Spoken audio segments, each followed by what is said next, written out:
아멘. 기도합시다. 저희를 위하여서 하나님의 저주를 받으시고 지옥의 형벌을 받으신 우리 주 예수님, 이제는 하나님의 은혜로 부활하셔서 우리를 의롭다 하시고 하늘 높이 들리셔서 하늘 보좌 우편에서 다스리시니 감사합니다. 오늘도 참 사람이요 참 하나님이시며 중보자 되신 예수 그리스도의 은혜를 의지하여서 이곳에 나왔습니다. 주님의 임재와 주님의 은혜를 우리 가운데 나타내 주소서. 이번 주일에 또 저희들이 성찬의 은혜를 받습니다. 다시 한번 성찬을 통해 주시는 은혜를 다시 배우게 하소서. 주 예수 그리스도 이름으로 기도드립니다. 아멘. 우리 성찬에 대해서, 성찬은 우리 주 예수 그리스도께서 육체로 계시지는 않으시지만 영으로 우리와 같이 함께 계시다는 것을 말씀을 통해서 배웠습니다. 그런데 중세 시대 교회가 믿음이 약해지면서 성찬에 대한 잘못된 생각을 가졌습니다. 그 잘못된 생각이 아직도 로마 교회는 계속되고 있습니다. 로마 교회가 사실은 많은 부분에 변화되어 있긴 하지만 이 기본 교리에서는 변함이 없습니다. 119페이지에 30조 로마교회 미사와 성찬의 차이 보겠습니다. 제80문 문답하겠습니다. 주의 만찬과 로마교회의 미사는 어떻게 다릅니까? 주의 만찬은 첫째, 예수 그리스도께서 친히 십자가 위에서 단번에 이루신 유일의 제사에 의해 우리의 모든 죄가 완전히 사해졌음을 확정합니다. 둘째, 성신에 의해 우리는 그리스도에게 연합되었으며 그의 참된 몸은 지금 하늘에 있고 하나님의 우편에서 우리의 경배를 받으심을 확정합니다. 그러나 미사는 그리스도가 산자들이나 죽은 자들을 위해서 사제들에 의해 지금도 매일 드려지지 않으면 그리스도의 고난에 의해서는 그들이 죄사함을 받지 못한다고 가르칩니다. 둘째, 그리스도는 떡과 포도주의 형체 속에서 몸으로 존재하기 때문에 그 속에서 경배를 받아야 한다고 가르칩니다. 그러므로 미사라는 것은 근본적으로 예수 그리스도의 단번의 제사와 고난을 부인하는 것이며 저주받을 우상 숭배입니다. 누가 주의 상에 참여할 수 있습니까? 자기의 죄 때문에 자신에 대해 참으로 슬퍼하는 사람, 그러나 그리스도의 고난과 죽음에 의해 자기의 죄가 사하여지고 남아있는 연약성도 가려졌음을 믿는 사람, 또한 자신의 믿음이 더욱 강하여지고 돌이킨 삶을 살기를 간절히 소원하는 사람이 참여할 것입니다. 그러나 외식하거나 회개하지 않는 사람이 참여하는 것은 자기가 받을 심판을 먹고 마시는 것입니다.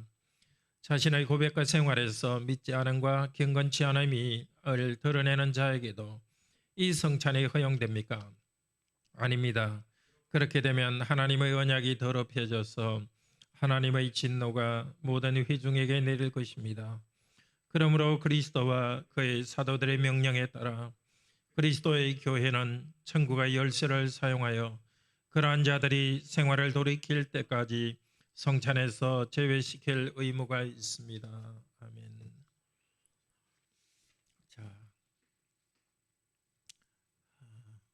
로마교와 우리 성찬의 차이를 통해서 성찬에 대해서 배웁니다. 성찬에서 누가 죄 용서하는가?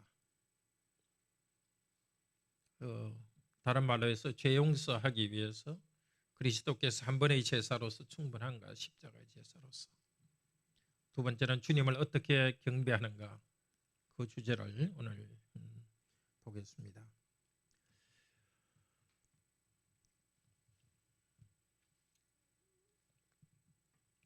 우선 로마교회 미사와 우리 성경에서 가르치는 미사의 차이는 죄 용서를 위한 제사가 로마교는 신부가 반복해서 제사를 드려야 된다.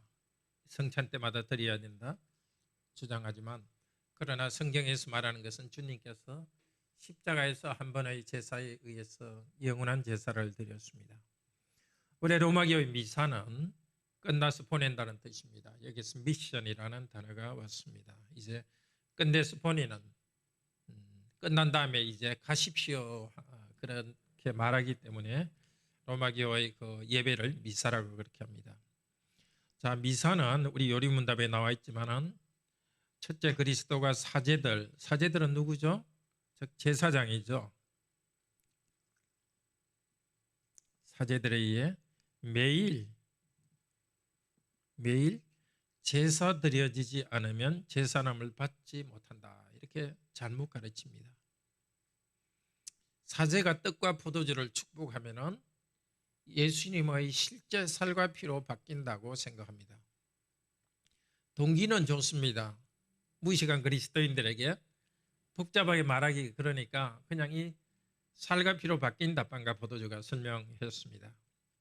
문제는 성찬을 하는 순간 바로 그 자리에서 빵과 포도주가 실제 그리스도의 살과 피로 바뀌고 그리스도를 제사 드린다고 생각합니다. 주님께서 이미 한번 십자가에서 돌아가셨는데 거기에 더해서 신부가 주님을 성찬해서 제사 드린다고 생각합니다. 포도주는 쏟을 위험 때문에 성도들에게는 주지 않았습니다. 지금은 포도주를 성도들에게 준다고 그랬는데 제가 이건 아직 확인 못했습니다. 종교개혁 때는 이것은 주지 않고 있었습니다. 그렇지만 주님의 말차는 어떻죠? 원래 성경에서 가르치는 것은 십자가 위에서 괄호 안에 단번에 이루신 유일한 제사에 의해서 우리의 모든 죄가 사해졌음을 확정합니다. 우리 죄를 용서하기 위한 희생의 제사는 예수님께서 십자가에서 단번에 이루셨습니다. 그렇기 때문에 성찬은 우리의 죄 용서를 위한 제사는 아닙니다. 왜냐하면 히브리서 9장 12절 이렇게 말합니다. 읽읍시다. 오직 자기 피로 영원한 속죄를 이루사 단번에 성소에 들어가셨느니라. 십자가에서 한 번 드린 그 제사가 영원하고 무한한 효과를 냅니다. 그래서 반복해서 드리지 않으셔도 됩니다. 다만 성찬에서는 죄 용서와 관계 있습니다. 어떻게? 예수 그리스도께서 한 번 하신 그 죄 용서의 효과를 계속해서 우리에게 괄호에 적용합니다. 새롭게 예수님께서 죽으셔서 공덕을 만들어내시는 것이 아니고 한 번 죽으신 예수 그리스도의 십자가의 공덕을 우리에게 적용시켜 주십니다. 주님께서 완전히 이루셨기 때문에 목사나 신부가 다시 제사를 드릴 필요가 없습니다. 그리스도의 십자가의 제사를 믿음으로 바라보는 성도에게 성령님께서 죄 용서의 효과를 반복적으로 적용해 주십니다. 성령의 역할이 그래서 우리 성찬에서는 아주 중요합니다. 성령께서 일하지 않으신다면 우리가 빵과 포도주 먹는 것이 아무 효과가 없습니다. 그리스도와 우리를 연합시켜 주십니다. 고린도전서 12장 13절은 우리가 다 괄호 안에 한 성령을 마시게 하셨느니라. 빵과 포도주를 우리가 마시지만 한 성령을 마셨습니다. 그러니까 반복적으로 그리스도께서 이 자리에서 자신을 드리지 않더라도 한 번 드리신 그 공덕을 성령께서 우리에게 적용해 주십니다. 자, 그래서 성찬에서는 예수님께서 다시 죽으시고 살아나는 예수님을 다시 십자가에 예수님을 다시 제사드리는 슬픔의 장소가 아닙니다. 십자가의 결과로서 죄 용서의 축복을 받고 죄 용서해 주신 주님과 먹고 마시고 괄호 안에 즐거워하는 장소입니다. 물론 우리의 죄 때문에 슬퍼합니다. 그렇지만 예수님의 죽으심 때문에 우리가 슬퍼하지 않습니다. 우리는 그 주님께 감사합니다. 성찬에서. 성찬은 제사가 아니라 왕의 아들의 즐거운 혼인잔치입니다. 원래 유월절은 피가 있는 제사였습니다. 잔치였습니다. 그렇지만 주님은 피가 있는 유월절 제사를 십자가로서 완성했습니다. 그리고 성찬으로서 새 언약을 맺으셨습니다. 예수님께서 제자들과 마지막 유월절이면서 또 성찬을 하시면서 이렇게 말씀하셨죠. 내가 고난받기 전에 너희와 이 유월절을 먹기를 원하였노라. 고난받기 전에 유월절을 끝내시고 이제 성찬의 기쁜 잔치를 시작하시고 재림 후에 영원한 나라에서 하실 어린 양의 혼인잔치로 이어집니다. 십자가에서 예수님 죽고 그것으로 충분했습니다. 다시 성찬에서 제사를 드리지는 않습니다. 둘째로 주님의 몸이 어디 있느냐, 그래서 주님을 어떻게 경배해야 되느냐 하는 점에서 있는 차이가 있습니다. 로마교는 주님의 몸이 떡과 포도주 안에 있다, 몸과 피가. 그렇게 믿지만 주님은 몸과 피는 주님 자신은 하늘에 계시죠. 미사는 이렇게 요약한 것과 제가 메모한 것 파란색으로 된 것 같이 읽읍시다. 미사는 둘째, 그리스도는 떡과 포도주의 형체 속에서 몸으로 존재하기 때문에 그 속에서 경배를 받아야 한다고 가르친다. 기억일과 우상숭배죠. 떡과 포도주의 물질, 그 안에 주님께서 그 물질이 주님께로 변한다고 주장하고 있죠. 그래서 물질을 주님의 몸과 같이 일치하기 때문에 그것을 경배해야 된다고 하기 때문에 우상숭배가 됩니다. 주님께 경배하기 위해서 떡을 보고 절하니까 우상숭배입니다. 그렇지만 성경에서 말하는 주의 만찬은 뭐죠? 같이 읽읍시다. 주의 만찬은 둘째, 성령에 의해 우리는 그리스도에 연합되어 있으며 그의 참된 몸은 지금 하늘에 있고 하나님 우편에서 우리의 경배를 받으심을 확정합니다.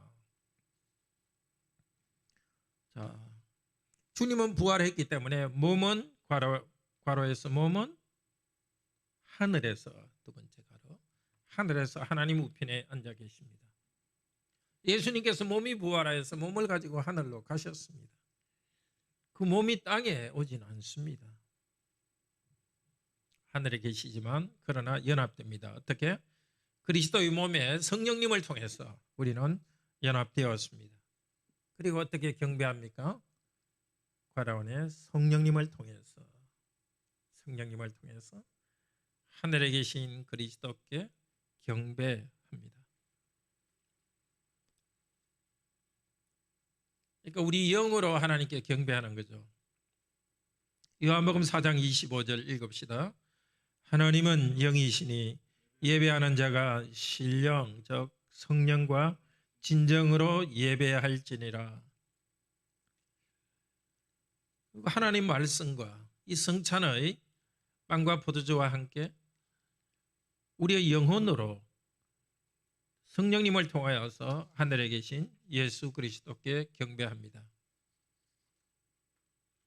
요한복음 10장 지금 16장 15절인 것 같은데 지금 이게 잘 프린트가 보이지 않는데요.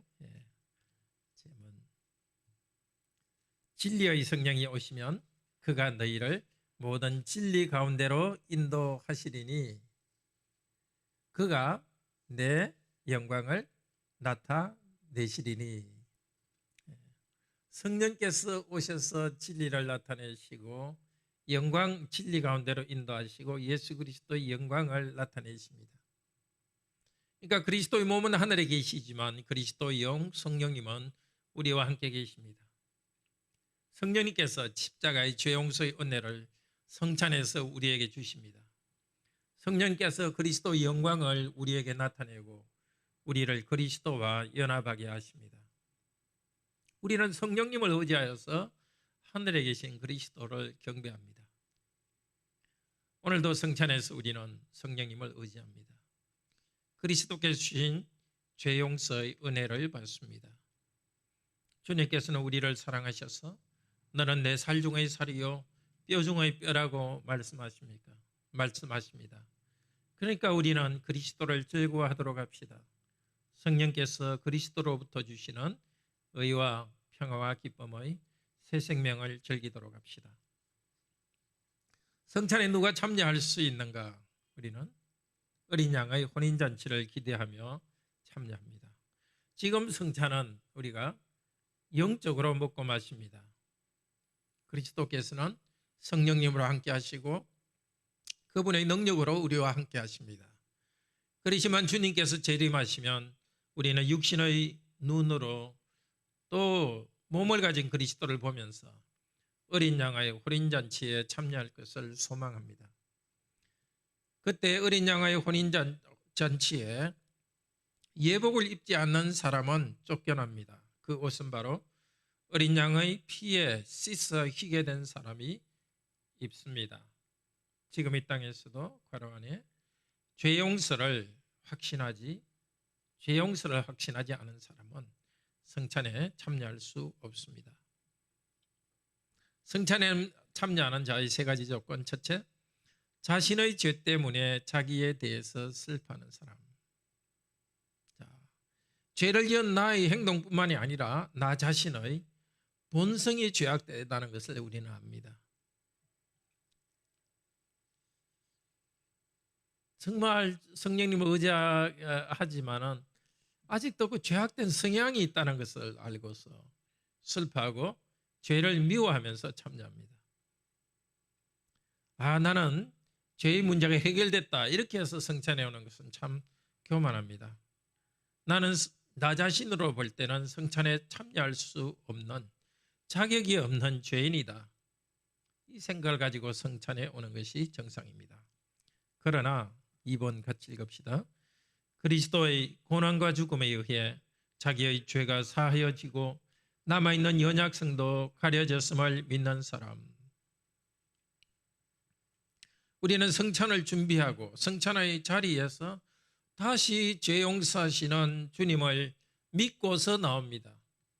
내가 죄 문제를 다 해결한 것이 아니라 주님께서 제 문제를 해결해 주시기 때문에 다시 성찬상 앞으로 나오면서 주님을 믿고 의지합니다. 내가 제 문제를 먼저 해결하고 성찬에 나오겠다. 그것은 또 교만입니다. 세 번째 어떤 자세 읽읍시다. 자신의 믿음이 강하여지고 돌이킨 삶을 살기를 간절히 원하는 사람. 죄악된 행동을 고치려는 그런 마음, 그리고 내 인생 괄호 안에 전체를 주님께 맡기고 하나님 나라에서 새로운 삶을 살겠다고 소원하고 결단하며 성찬에 나와야 되겠습니다. 그러면 성찬에서 성령님께서 새 삶을 공급해 주십니다. 이번 주에 또 다음 주에 성찬에 오시면서 이 세 가지 마음을 꼭 잡고 나오시길 바랍니다. 나는 죄인인 것 때문에 슬퍼하시고 죄 용서해 주시는 그 은혜 의지하고 나오시고 이제는 더 거룩한 삶을 살겠다는 새로운 결심으로 나오십시오. 이런 준비 과정에서 우리가 변화되고 성찬에서도 주께서 우리를 변화시킵니다. 그렇지만 우리 3번 외식하거나 읽읍시다. 외식하거나 회개하지 않는 사람이 참여하는 것은 자기가 받을 심판을 먹고 마시는 것입니다. 외식하는 사람은 구원받지 않은 자들입니다. 자기가 예수 그리스도를 믿지도 않는데 믿는 것처럼 가장하는 사람입니다. 물론 우리는 우리가 실제보다 더 좋게 보이는 외식적인 요소가 있습니다. 그런 외식이 아니고 주님을 마음으로 믿지 않으면서도 믿는 것처럼 형식적인 신앙인, 중생받지 않은 사람. 그런데 믿기는 믿지만은 죄를 덮어두고 회개하지 않고 나오는 것. 그런 사람은 오히려 심판을 받습니다. 주님께서 그렇게 정하셨습니다. 왜 이렇게 성찬에 이런 기준을 정합니까? 선을 행해야 오는 건 아닙니다. 부족한 자로서 오지만 오직 예수 그리스도를 의지하는 그것이 있어야 되는데 믿음도 없이 외식하는 자들, 뻔뻔하게 오는 자들, 혹은 죄가 있으면 회개하면 나와야 되는데 회개도 하지 않고 덮어두고 나오는 사람은 주님의 상하의 교제에 합당치 않습니다. 오히려 그것 때문에 심판을 받습니다. 그래서 교회의 역할이 있습니다. 1번 문제 파란색으로 읽읍시다. 자신의 고백과 생활에서 믿지 않음과 경건치 않음을 드러낸 자에게도 이 성찬이 허용됩니까? 이 고백이라는 것은 사실 바른 믿음이 없는 일종의 외식자들이죠. 고백이 잘못된 사람들. 생활이 잘못된 경건치 않은 것은 바로 회개하지 않는 사람이죠. 바른 믿음, 바른 생활이 없이 그 악한 길로 나아가는 자에게 성찬이 허용되면 어떻게 되죠? 그렇게 되면 하나님의 언약이 더럽혀져서 하나님의 진노가 과로해서 온 회중에 내릴 것입니다. 왜냐하면 성찬은 한 사람이 개인적으로 먹고 즐기는 것이 아닙니다. 개인적인 주님과의 관계로 끝나는 것이 아니라 공동체로서 교회 전체가 주님과 함께하는 잔치입니다. 교회 전체가 하나님께 전체로서 연합되면서 전체가 하나님께 연합되는 것입니다. 그런데 한 사람의 결점이라는 것은 교회 전체의 결점이기도 합니다. 성찬은 각 개인이 구체적으로 은혜받지만은 주님과의 교회의 과론의 공적 행사입니다. 공동체로서 은혜를 받습니다. 그러므로 파란색으로 된 걸 읽읍시다. 그러므로 교회는 천국의 열쇠를 사용하여 그러한 자들이 생활을 돌이킬 때까지 성찬에서 제외시킬 의무가 있습니다. 회개하지 않는 사람에 대해서는 당신은 성찬에 참여할 수 없어. 무슨 뜻입니까? 이 상태에서는 하나님의 백성의 천국 잔치에 들어오지 못합니다. 이 상태에서는 하나님 나라 바깥에 있습니다고 말해줍니다. 그래야 회개하고 천국 백성으로서 하나님 나라에 들어옵니다. 모든 성도들이 서로 책임을 져야 됩니다. 서로가 회개하고 거룩하게 살도록 격려해야 됩니다. 힘들었을 때 힘도 정말 위로해 주지만 또 죄지은 성도들에 대해서 벗어나도록 권면해 주어야 됩니다. 당회와 목사도 그에 대한 책임을 다해야 됩니다. 우리는 성찬에서 다시 성령님의 도우심으로 주 예수님을 믿고 죄 용서받고 주님을 절구하고 감사합시다. 이번 성찬에서도 하늘에 계신 그리스도께서 성령님을 통해서 우리와 같이 계시기 때문에 성령님을 통해서 하늘에 계신 그리스도를 경배하고 그리스도의 생명을 얻기를 바랍니다. 한번 십자가에 돌아가신 부활하신 예수 그리스도의 죄 용서의 은혜가 우리에게 성찬에서 계속 적용되는 그 은혜를 참으로 감사합시다. 혹시 질문 있으신가요?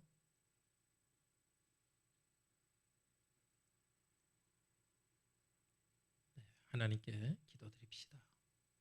참으로 좋으신 하나님, 저희들에게 보이는 말씀인 성찬을 주셔서 감사합니다. 교회가 한때 잘못 이해한 적도 있고 아직도 그것을 오해하는 그런 집단이 있습니다.